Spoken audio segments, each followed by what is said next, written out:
বন্ধুরা চলে এসেছি প্রতিদিনের মতো নতুন একটা রেসিপি নিয়ে। আপনারা দেখছেন গ্রামের মেয়ে রানু ইউটিউব চ্যানেল। আমার এই ছোট্ট চ্যানেলে তোমাদের অনেক স্বাগত জানিয়ে আজকে দারুণ মজার একটা লোভনীয় রেসিপি শেয়ার করব বন্ধুরা।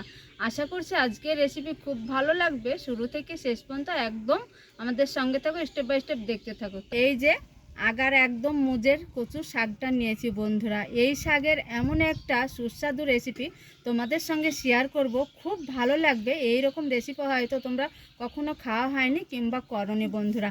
সবগুলোই দেখো একদম আগার মুজের কচুর পাতাটাই নিয়েছি, এইভাবে জড়ানোই থাকে, সেই পাতাটা দিয়ে রেসিপি বানালে খুব ভালো লাগে।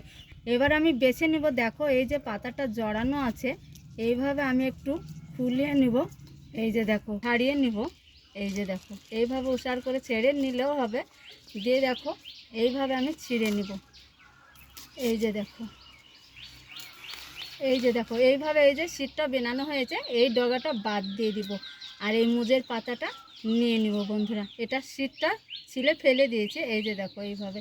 তো প্রত্যেকটা শিরেই এইভাবে একটু এই যে দেখো এই পাতলা খোসাটা তুলে ফেলে দিতে হবে। তো এইভাবে আমি সবটাই বেছে নেব বন্ধুরা। কচুর শাকে লাগবে একটু পাঁচফোড়ন বন্ধুরা।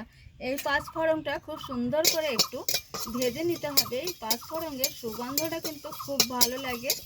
ফোড়নটা ভেজে তুলে নিয়েছি, ওই শুকনো কড়াই দিয়ে দেবো ধুয়ে রাখা কচুর পাতাটা। ভাপানোর সময় দিয়ে দেবো একটু সামান্য লবণ, পরের লবণটা আমাকে ব্যবহার করতে হবে বন্ধুরা। সুন্দর করে একটু নাড়িয়ে চাড়িয়ে আমি ঢাকা দিয়ে শুধুমাত্র ভাপিয়ে নেব। তো দেখো বন্ধুরা খুব তাড়াতাড়ি পাতাটা ভাপিয়েছি। আর এইখানে দিয়ে দেবো এক টুকরা আদা বন্ধুরা। একটু যদি কুটকুটে থাকে, সেই কুটকুটেটা থাকবে না, মুখ ধরবে না বন্ধুরা, তার জন্য এক টুকরা তেঁতুল দিয়ে দিয়েছি। আর এইখানে দিয়ে দেবো বেশ কিছুটা রসুন।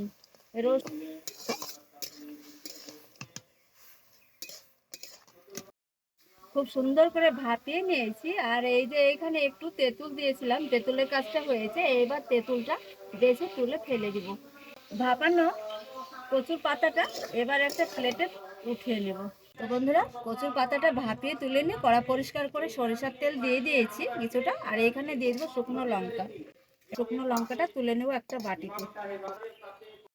কচুর পাতা শিলপাটায় রসুন আর এই পাতা অল্প অল্প করে নিয়ে একটু বেটে নিব। দেখো খুব সুন্দর করে শিলপাটায় রসুন কচুর পাতাগুলো বেটে নিয়েছি। এটা উঠিয়ে নেব, আর অর্ধেকটা আছে সেটাও এইভাবে একইভাবে বেটে নেব।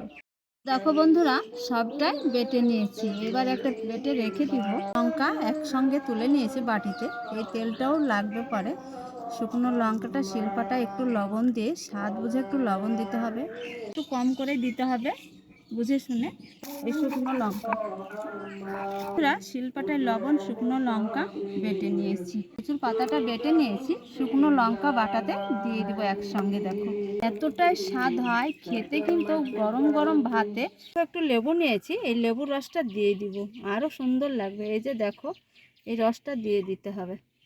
শুকনো লঙ্কার সাথে একটু তেল ছিল, বাকি তেলটা ফোড়ন ভেজে রেখেছিলাম বন্ধুরা, এই ফোড়ন গুঁড়ো করাটা দিয়ে দিব। এভাবে কাঁচা সরিষার তেল যদি দেওয়া যায় আরও দারুণ লাগে খেতে বন্ধুরা। তো খুব সুন্দর করে মেখে নিয়েছি, এবার আমি শিলপাটা থেকে একটা প্লেটে তুলে নিব। তো বন্ধুরা এতটা লোভনীয় আর খেতে কিন্তু দারুণ হয়েছে, এতই স্বাদ এই ভর্তার বন্ধুরা, কি বলবো, তুলনা হয় না এই ভর্তার স্বাদ। আশা করছি তোমাদের খুব ভালো লাগবে। বিশেষ করে একদম কচি পাতা দিয়ে ভর্তা বানিয়ে খেয়ে কমেন্ট করতে যেন ভুলো না বন্ধুরা। তো বন্ধুরা আজকে এত সুস্বাদু সেরা সেরা স্বাদের রেসিপি তোমাদের কেমন লেগেছে? যদি ভালো লাগে অবশ্যই লাইক কমেন্ট আর ভিডিওটা শেয়ার করতে যেন ভুলো না। রেসিপি এই পর্যন্ত, পরবর্তী রেসিপি নিয়ে তোমাদের সঙ্গে দেখা হচ্ছে। যেখানেই থাকো ভালো থাকো, সুস্থ থাকো, তোমাদেরটা